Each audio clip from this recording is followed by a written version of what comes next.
Thanks. Well, I'll see you on Monday.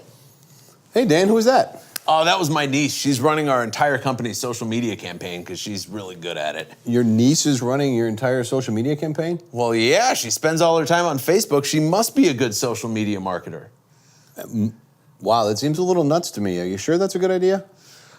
Well, if she spends all her time on Twitter and Snapchat, then she must understand how brand communications work and how to tie in calls to action and how social analytics work and how to segment your audiences on social platforms. All right, that's enough. Business That's Manager. enough. Tell me what we should really be doing on social media. We're not going to hire your niece to do it, or mine, or anybody else's.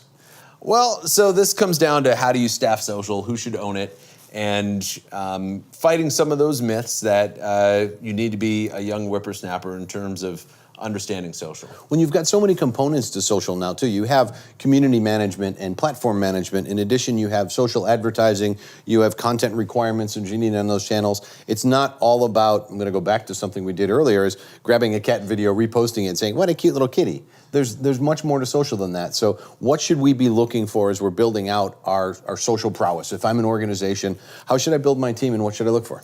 So similar to what's happened with SEO, the skill set involved with social is very wide, right? So you need to be able to come up with creative content and good content, but you also have to understand the strategy and the analytics, and it needs to tie into the overall marketing objectives and marketing communication channels.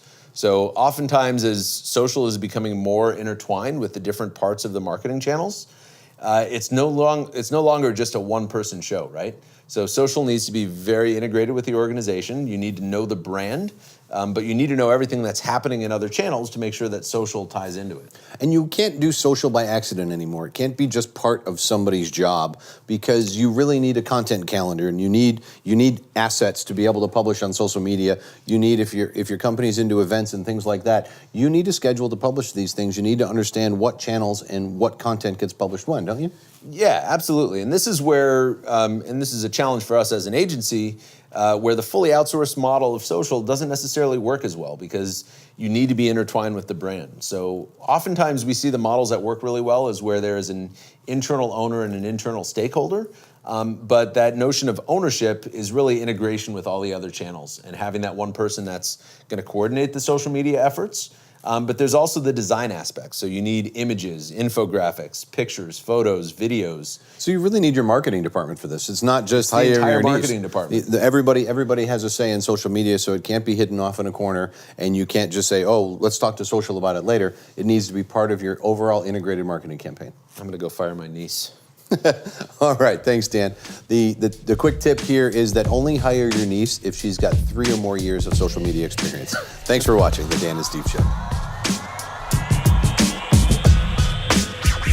Like what you're seeing?